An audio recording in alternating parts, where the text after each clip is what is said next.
Red River s'éveillait lentement, comme un homme après un sommeil lourd. Le soleil ne faisait que poindre à l'horizon, et la lumière matinale, fendant les rues poussiéreuses, traçait de longues traînées sur les vérandas bancales, les attaches des chevaux et les portes qui grinçaient sous la légère brise. L'air était encore imprégné de l'odeur de l'averse de la veille, mais la prairie commençait déjà à se réchauffer, signe qu'il ferait de nouveau chaud. Anna Rose déverrouilla la porte de sa boutique, comme elle le faisait chaque matin depuis 6 ans. Le clic de la clé, une poussée de l'épaule. La lourde porte ne cédait pas tout de suite, comme si elle-même n'était pas pressée d'entamer un nouveau jour. Elle entra, retenant son souffle un instant, et comme toujours, sentit cette odeur familière. Farine, café, tabac, résine fraîche des étagères récemment réparées par le charpentier local. Une odeur de chez elle, son odeur. Anna arrangea ses cheveux, retira une épingle et remonta son chignon. Son reflet apparut dans le miroir au-dessus du comptoir. Un visage un peu fatigué, des traits fins, une peau claire, des yeux bruns. Elle ne s'était jamais considérée comme une beauté, mais elle connaissait sa valeur. Ses vêtements, une simple robe foncée, un tablier, des traces de farine sur la manche. Tout était comme avant. Elle se dirigea vers la porte arrière pour sortir un panier d'œufs. Madame Taggart de la ferme les apportait tous les mardis. C'est alors qu'elle remarqua une enveloppe sur le sol près de l'entrée. Blanche, nette, avec un pli régulier, elle reposait précisément d'entre 2 lattes, comme si quelqu'un l'avait placée au millimètre près. Anna se pencha. Le papier était sec malgré la pluie de toute la nuit. Quelqu'un l'avait donc laissé très récemment. Une lettre. Elle regarda autour d'elle. La rue était vide. Seul le chien du shérif se grattait paresseusement près du puits. Personne. Elle rentra à l'intérieur, déplia la lettre. Ni nom, ni adresse de retour. Seulement une écriture soignée et assurée. Parfois, je vous observe nettoyer les étagères. C'est étrange, je sais, mais à ces moments-là, tout semble juste. Vous semblez maintenir la ville en équilibre, par votre silence, par votre force. Je ne cherche pas de réponse. Je voulais juste que vous le sachiez. Anna serra le papier entre ses doigts. Son cœur battit plus fort. Tout en elle tressaillit un peu, par surprise, par cette étrange chaleur qui lui parcourut le dos. Elle relut. Encore. Ce n'était pas une farce stupide. Pas le genre où un cow-boy ivre écrit quelque chose de vulgaire et le dépose sur le pas de la porte. Il y avait là de vrais mots. Et surtout, ils auraient pu être écrits par quelqu'un qui la connaissait mieux qu'elle ne le pensait. Elle leva les yeux vers la rue. La poussière dansait dans les rayons du soleil. Qui pouvait bien être l'auteur? Toute la journée se passa dans une inquiétante vigilance. Les clients allaient et venaient, parlaient d'un nouveau lot de sucre, de la foudre qui avait frappé le puits de Joe, d'un cobra noir aperçu près de la falaise sud. Et Hannah ne cessait de chercher des silhouettes derrière les fenêtres, d'écouter les pas, d'essayer de mémoriser chaque intonation. À l'heure du déjeuner, quand Miss Tracy, la vieille commère, entra et commença à raconter qui avait dansé avec qui à la foire du samedi, Hannah sentit soudain que quelqu'un la regardait. Pas fixement, mais comme par inadvertance, de loin. Elle se retourna. Un homme se tenait près de la porte. Grand, avec un chapeau baissé, une chemise noire maculée de suie. Samuel Kane, le forgeron. Il hocha la tête silencieusement, comme s'il passait juste par là. Hannah ne répondit pas. Dans cette ville, il était comme une ombre. Tout le monde connaissait son nom, mais presque personne ne savait ce qu'il avait dans le cœur. Il venait rarement à la boutique, et encore moins lui parlait. Elle écarta aussitôt cette pensée. Non, pas lui. La lettre ne la quitta pas jusqu'au soir. Il y avait en elle quelque chose de tremblant, d'une tendresse peu masculine, mais profonde, comme si l'homme l'avait écrite du fond du cœur. Il voyait en elle quelque chose d'important. Il ne voyait pas la vitrine, ni le tablier, ni la tresse défaite, mais elle, la vraie. La nuit, un vent chaud se leva, et elle n'alluma pas la lampe. Elle resta assise à la fenêtre, regardant la rue. Au loin, des cris provenaient du saloon. Les chevaux reniflaient à leur attache. Quelqu'un passa devant la boutique. Des pas, puis le silence. Le soir enveloppait la ville comme un vieux drap, un peu poussiéreux, mais familier. Anna prit la lettre en main. Le papier sentait la pluie. Où était-ce son imagination? Sa paume tremblait. Le lendemain matin, Anna se réveilla plus tôt que d'habitude et se souvint immédiatement de la lettre. Les lignes fines, l'odeur du papier, les mots qui semblaient s'être inscrits sous sa peau. Tout cela ne s'était pas apaisé pendant la nuit. Au contraire, cela pulsait quelque part dans sa poitrine. Elle se leva, enfila sa robe, attacha ses cheveux en chignon, se regardant dans le miroir. Un instant, elle s'attarda sur son reflet. Les mêmes traits, stricts, familiers. Mais dans ses yeux, quelque chose avait changé, comme si une question s'y était installée. La boutique s'éveilla avec la ville. La porte grinça, laissant entrer les premiers clients. Tout comme d'habitude. Monsieur Barlow marchandait le sucre. La veuve Élise prenait du fil et de la mélasse. Le garçon de l'hôtel demandait une pincée de sel pour le cuisinier. Seulement Hannah se surprenait à ne plus simplement écouter. Elle cherchait. Dans les voix, les regards, les mouvements. Savaient-elles tous deux? Quand à midi, la foule diminua, elle sortit sur le perron. Le soleil était déjà haut, la chaleur enveloppait lourdement les rues. Et soudain, son regard se posa, là où la première lettre avait reposé la veille. Au même endroit, une seconde, exactement au même endroit, comme posée à la règle.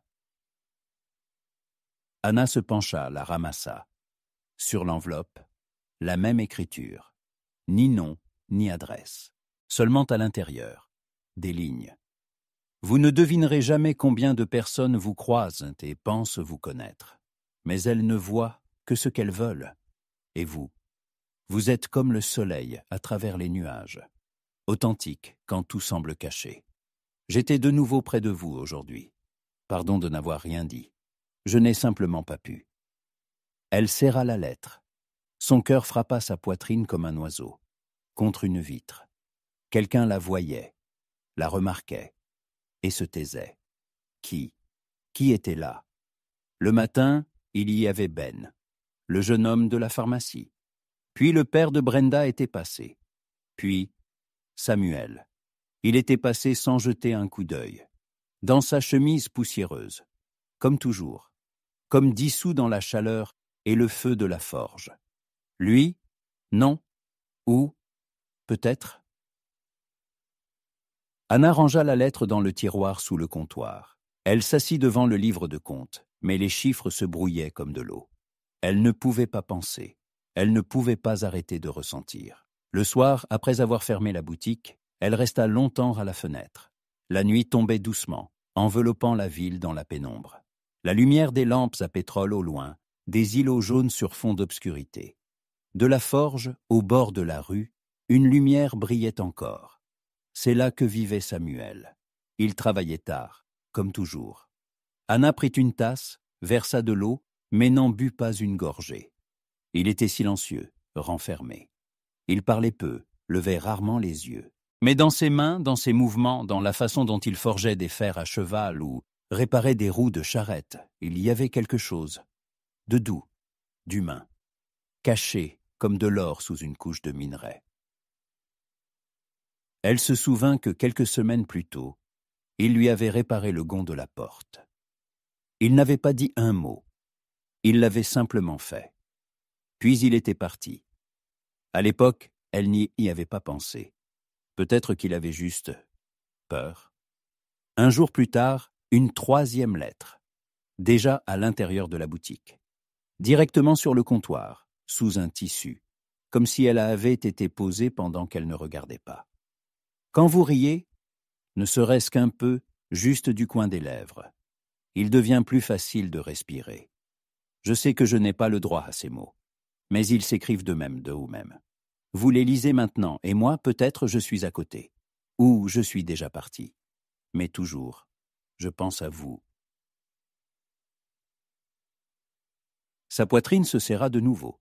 C'était quelqu'un qui la connaissait, quelqu'un qui était à ses côtés chaque jour. Elle sortit dans la rue, et pour la première fois, elle ne se contenta pas de regarder. Elle regarda attentivement. Le vieil homme sur le banc, non. Le facteur Jeremy, trop bavard. Le barman Joe, jamais de la vie. Les gars de la Syrie, trop rustres, et tous ne savent pas lire. Et c'est alors que son regard se posa de nouveau sur la forge. Là comme toujours, Samuel. Torse nu, en sueur, il fendait du bois pour la fournaise. Son visage, concentré, fatigué, comme sculpté dans l'argile. Mais de profil, quelque chose de familier. La ligne de la mâchoire, l'ombre sous les yeux. Anna resta debout plus longtemps que d'habitude. Il leva les yeux. Leurs regards se croisèrent. Il ne détourna pas le sien. Pendant une seconde, juste une seconde, elle eut l'impression qu'il allait dire quelque chose. Faire un pas, s'approcher. Mais il se contenta de hocher la tête, à peine, presque imperceptiblement, et retourna au bois. Et pourtant, dans ce hochement de tête, il y avait plus que dans 100 mots. Elle lut la 3e lettre 6 fois le matin, et 2 fois de plus, vers midi, entre 2 clients, tandis qu'elle coupait du tissu pour Madame Brady et pesait des haricots pour le fils du prédicateur. Le papier reposait dans le tiroir, tel un secret fragile. Chaque fois qu'elle l'ouvrait, son cœur répondait par un battement familier. « Qui es-tu » Ses pensées s'embrouillaient. Quelqu'un de proche, quelqu'un qui la voyait, comme personne d'autre ne l'avait vue. Mais pourquoi ne parlait-il pas? Pourquoi ne venait-il pas? Le soir, elle n'en put plus. Elle essuya le comptoir, arrangea ses cheveux et, sans hésiter, sortit dans la rue. La poussière retombait déjà. Le soleil déclinait à l'horizon, rougissant, comme gêné de sa propre clarté. Elle se dirigea vers la forge. Samuel était à la fournaise. Les flammes projetaient des reflets sur son visage, rendant ses traits plus nets. Il portait une simple chemise, les manches retroussées. Son regard était concentré. Il ne la remarqua pas tout de suite, et ce n'est que lorsqu'elle murmura doucement « Bonsoir, Monsieur Kane ». Il tressaillit à peine et se redressa. « Mademoiselle Rose ». La réponse sonna un peu rauque. Il s'essuya les mains sur son tablier, la regardant, plissant légèrement les yeux à cause de la lumière. « Quelque chose s'est cassé ?»« Non, dit-elle. J'ai juste pensé que je ne vous avais pas remercié depuis longtemps. Pour la porte, à l'époque. » Il hocha la tête. Un silence s'installa entre eux, épais, comme du métal en fusion. « Vous travaillez tard » ajouta-t-elle, ne sachant pourquoi elle continuait. « Mieux que de rester dans l'obscurité, » répondit-il, et le coin de sa bouche tressaillit. Pas tout à fait un sourire, un soupçon. Anna le regarda plus attentivement. Il n'y avait rien d'extraordinaire dans son visage. Il n'était ni particulièrement beau ni particulièrement rude. Mais il y avait en lui quelque chose de fiable. Comme un vieux fer à cheval qui a parcouru 100 chemins. Elle voulait dire autre chose. Demander, directement, sans détour. C'est toi qui m'écris ces lettres. Mais la langue ne lui vint pas. Elle avait peur. Et si elle se trompait? Bon, je ne vais pas vous déranger, dit-elle. Bonne nuit. À vous aussi, mademoiselle Rose, dit-il. Et il hocha de nouveau la tête. Elle s'en alla lentement, sans se retourner. Mais elle savait. Il la regardait partir. Cette nuit-là, elle ne dormit pas. Les lettres reposaient sur la table. Elle touchait le papier du bout des doigts, comme si cela pouvait lui faire sentir l'âme de quelqu'un. Les lignes étaient écrites avec retenue, sans sentimentalité excessive. Mais il y avait en elles quelque chose de vivant, comme si la personne qui les avait écrites luttait contre elle-même, se cachait, attendait. « Pourquoi te tais-tu » pensait-elle. « Je suis là, je lis, je ressens. N'est-ce pas suffisant pour que tu viennes ?» Elle s'assit à la table, sortit du papier. Elle ne put commencer avant longtemps. Puis elle écrivit « Si tu es vraiment là, si tu sais vraiment comment je souris et comment je me tais, alors peut-être est-il temps de dire qui tu es. Je n'ai pas peur. Je ne veux juste pas me cacher. Pas dans cette ville. Pas avec toi. » Elle relut. Le papier tremblait dans sa main. Puis elle plia soigneusement la lettre, sortit de la maison et, traversant l'obscurité jusqu'à la boutique, la laissa sur le perron, au même endroit où la première lettre était apparue. Le matin, la lettre n'était plus là. Toute la journée se passa dans l'attente. Anna travaillait comme d'habitude, mais elle était sur des charbons ardents. Elle scrutait les visages, captait les mouvements, écoutait attentivement. Elle était presque certaine qu'il apparaîtrait aujourd'hui, que tout changerait aujourd'hui. Mais rien ne changea.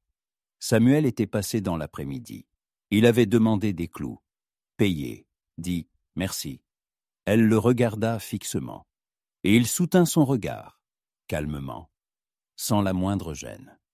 Il n'y avait pas de culpabilité en lui, mais il n'y avait pas non plus d'indifférence. Il sortit et referma la porte derrière lui. Et c'est tout.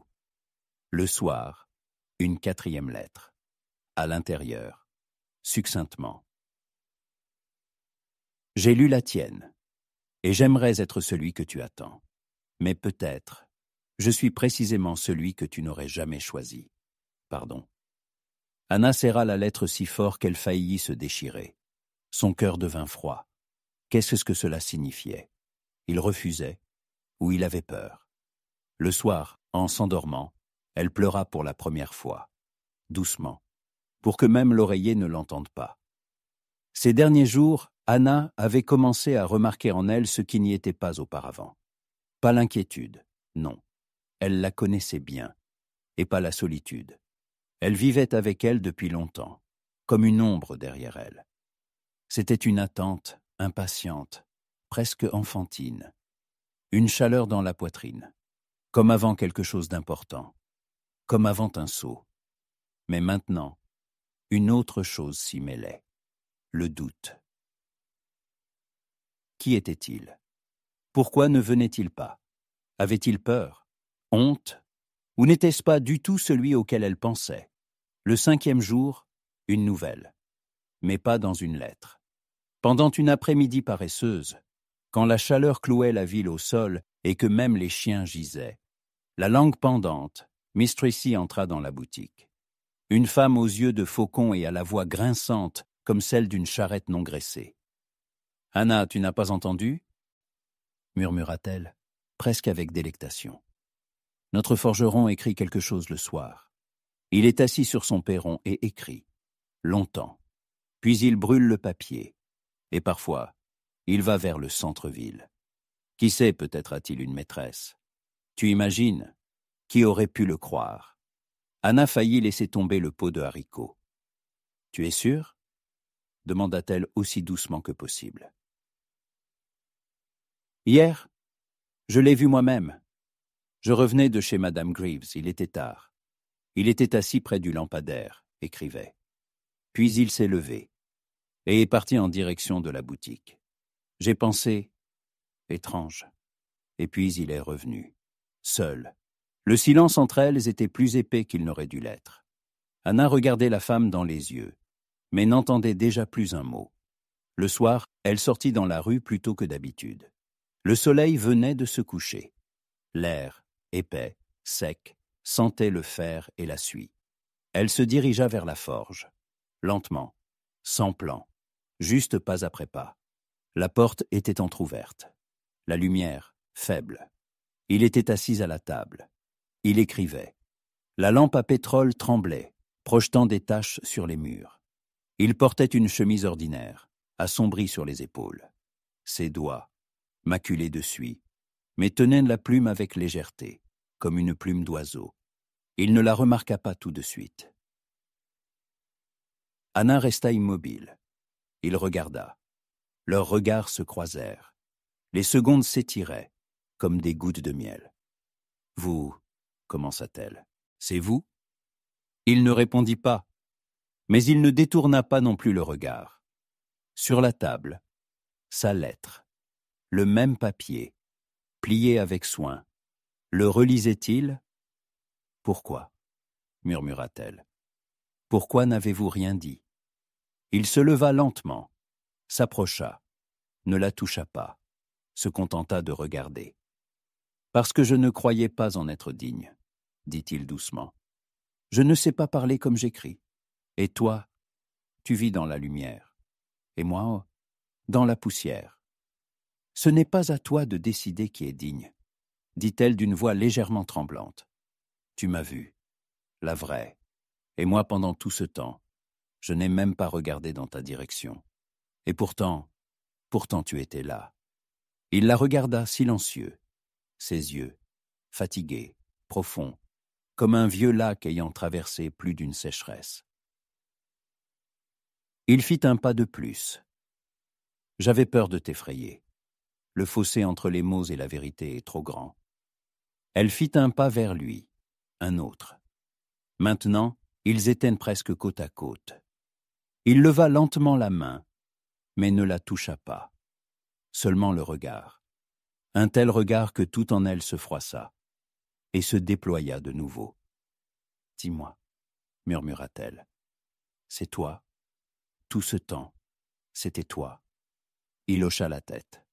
Oui, et à cet instant, elle comprit qu'elle le savait, quelque part au fond d'elle, intuitivement par son corps, dans chaque ligne, dans chaque regard. Il n'était pas celui qu'elle rêvait de rencontrer, mais précisément celui dont elle avait besoin. Ils ne se touchèrent pas, et ne diront plus un mot. Mais cette nuit-là, pour la première fois depuis longtemps, la lampe ne brillait pas à la fenêtre de la boutique, et on n'entendait pas le son du marteau dans la forge. Dans la ville, personne ne savait ce qui s'était passé, mais l'air cette nuit-là était rempli d'autre chose, d'attente, ou d'espoir. Le matin fut lent comme tout à Red River. Anna ouvrit la boutique sans rien espérer. Juste, comme toujours. Elle ouvrit, aéra, rangea la marchandise. Et ce n'est qu'après qu'elle remarqua le papier. Pas une enveloppe soignée, pas une feuille blanche aux lignes régulières, mais une feuille pliée en diagonale, froissée, légèrement tachée. Et l'écriture, pas la même, anguleuse, nette, masculine, mais pas celle à laquelle elle était habituée. On écrit de belles paroles, mais sais-tu au moins qui les écrit? Qui était-il avant de devenir forgeron? Peut-être demande au shérif qui l'a un jour caché de la loi. Tout ce qui semble honnête n'est pas pur, et tout ce qui se tait n'est pas bon. Les doigts d'Anna tremblaient. Elle relut, et puis, encore. Ce n'était pas une question, c'était un avertissement. Jusqu'à midi, elle ne dit pas un mot. Elle travailla comme d'habitude, prenait les commandes, pesait les céréales, bandait les sacs. Mais à l'intérieur, tout tournait, comme du sable dans un tourbillon. La lettre était une piqûre. Celui qui l'avait écrite savait ce qu'il faisait. Il lançait le doute et disparaissait, comme un serpent sous une planche. Que savait-elle de Samuel? Il était en ville depuis environ 3 ans. Il était arrivé un soir poussiéreux, sans poser de questions, sans chercher à se faire connaître. Il s'était mis à réparer des fers à cheval, des roues, des serrures. Il travaillait, vivait tranquillement. Mais il n'avait jamais raconté d'où il venait. Il n'avait jamais partagé son passé avec personne. Et pourquoi? Vers le soir, elle n'en put plus. Elle alla voir le shérif. Frank Madden était un homme bon mais direct. Il était assis dans son bureau, fumant un cigare et feuilletant le journal local vieux de 2 semaines. « Mademoiselle Rose, quel bon vent vous amène ?» Il se leva époussetant son chapeau. « Quelque chose s'est passé ?» Elle hésita un peu, puis parla doucement. « Que savez-vous de Samuel Kane ?» Un instant, et le shérif cessa de sourire. « Et pourquoi cet intérêt ?» demanda-t-il. « Juste, il y a des rumeurs, et j'aimerais connaître la vérité. Vous l'avez bien vérifié quand il est arrivé. Frank se gratta l'arrière de la tête. Vérifié. Autant que j'ai pu. Il a montré un papier. Il a servi autrefois. Soit dans la cavalerie, soit chez les Marshall. Il a été blessé, congédié. Puis, il aurait vécu au Montana. Et ensuite? Ensuite, il est venu ici. Il a demandé de ne pas poser de questions. Il a dit qu'il cherchait un endroit pour oublier. Ah, il était quelqu'un d'autre, avant de devenir forgeron?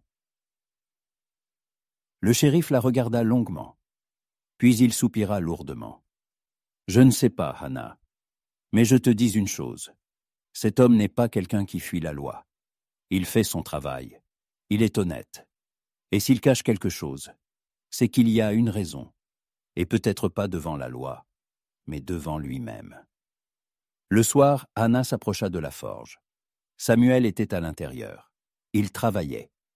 Adroitement, concentré, comme s'il n'y avait rien d'autre que le métal, la chaleur et ses mains.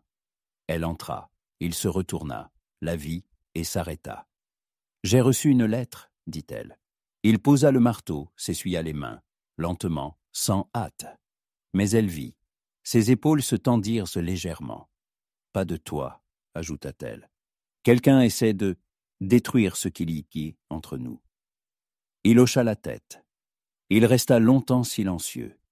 Puis il dit « C'est toujours comme ça. Dès que quelque chose de vrai apparaît, il y a tout de suite ceux qui veulent en le gâcher. Je ne suis pas venu pour des excuses, l'interrompit-elle. Je suis venu pour la vérité. Il la regarda droit dans les yeux. Il n'y avait ni peur, ni colère, seulement de la douleur. Je n'étais pas le meilleur des hommes, Hannah. Avant cette ville, je vivais par les armes. Je travaillais pour des gens dont je ne veux plus me souvenir. Mais un jour, je n'ai pas pu. Je n'ai pas tiré quand j'aurais dû. Et à partir de ce moment, je suis devenu différent. Ou j'essaie de le devenir. Elle resta debout, les mains serrées en poing. « Tu écris de tels mots, et tu te tais sur tout cela ?» Parce que je pensais. Si tu savais, tu partirais. Elle s'approcha, posant sa paume sur sa poitrine, là où battait son cœur. Je serais parti si tu avais continué à mentir. Et maintenant, je suis là. Il pressa sa main avec ses doigts, fort, doux. Cette nuit-là, ils étaient assis côte à côte sur le perron, silencieux. Un vent chaud soufflait sur la ville. La lampe à pétrole clignotait. Et il était clair. Maintenant, tout le vrai allait commencer.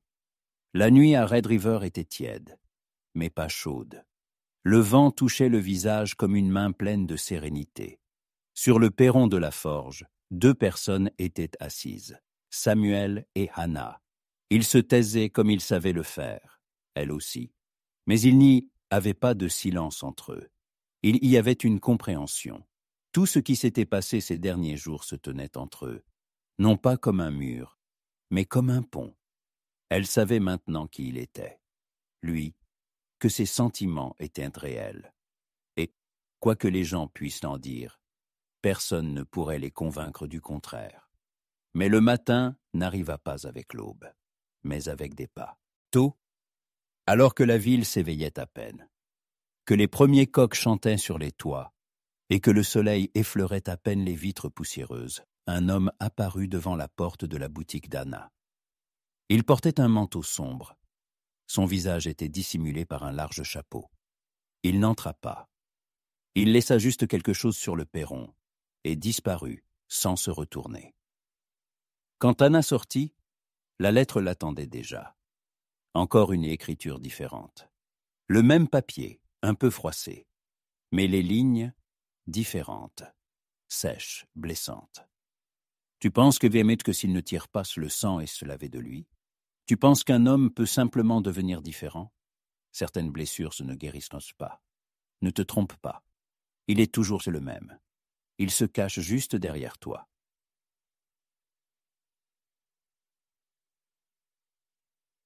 Anna lisait et sentait tout se glacer en elle. Non pas de doute, mais de colère. Ce n'était plus un simple avertissement. C'était un coup. brutale, cruelle. La lettre n'était pas écrite pour la vérité, mais pour détruire. Elle alla voir Samuel. Il travaillait déjà. Quand elle lui tendit la lettre, il la regarda, longuement, silencieusement. « Je sais qui c'est, » dit-il enfin. « L'un de ceux qui étaient avec moi dans le passé. Il a disparu lui aussi à l'époque. Mais visiblement, il n'a pas pu lâcher prise. Et il a décidé qu'il devait prouver quelque chose. »« Tu as peur ?»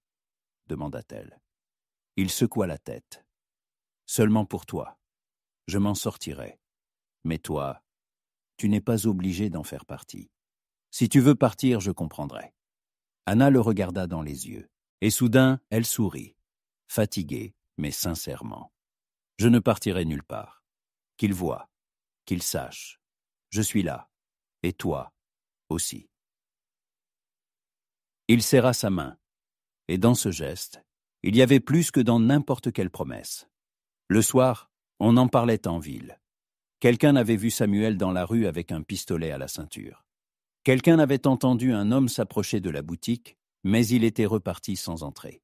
Mais cela ne concernait déjà plus personne, parce que ceux qui aimaient attiser se lassaient vite quand la flamme ne prenait pas.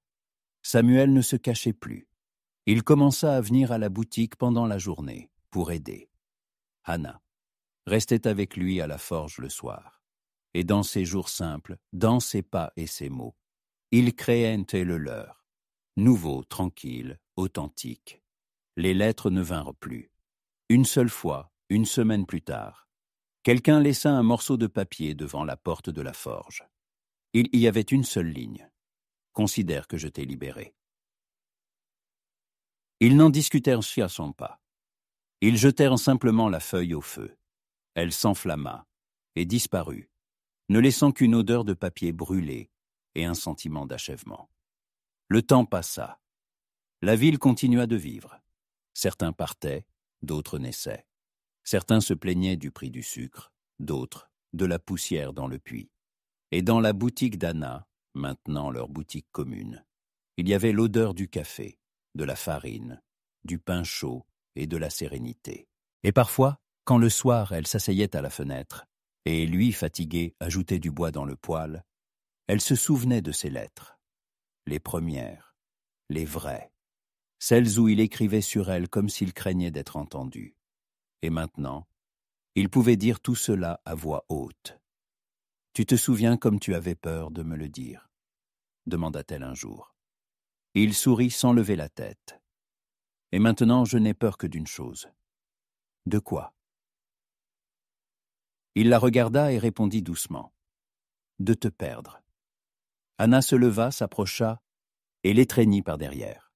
« Tu ne me perdras pas, parce qu'il y a des choses qui commencent par une lettre, mais qui restent dans le cœur, pour toujours. »